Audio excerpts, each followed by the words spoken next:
नमस्कार, मी रोहिणी सतीश विसे. मी पनवेलला राहते. आज मी आले आहे दादरमध्ये काही कारणामुळे. तर म्हणलं का नाही आपल्या शिवशाही पैठणी शाखेला एक व्हिजिट करावी.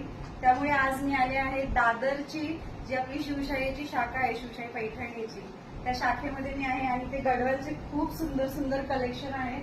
तुम्ही पाहू शकता कलर्स, आणखी भरपूर असे कलर्स आहेत. तर हा जो मी निवडला आहे तो आहे रॉयल ब्लूला ग्रीन कॉन्ट्रास्ट बॉर्डर, ज्याचा पल्लू देखील ग्रीन कॉन्ट्रास्ट आहे. हे पहा, सुंदर असा कलर आहे. आणि ही गडवाल साडी जी आहे ती तुम्हाला फ्री मध्ये मिळू शकते. ते म्हणजे तुम्ही दर महिन्याची जी आपली भिशी आहे ती जर का तुम्ही सुरू करतात शिवशाही पैठणी सोबत, शिवशाही नेटवर्क सोबत, तर मग तुम्हाला 12 महिने तुम्हाला हप्ता भरायचा आहे. दर महिन्याला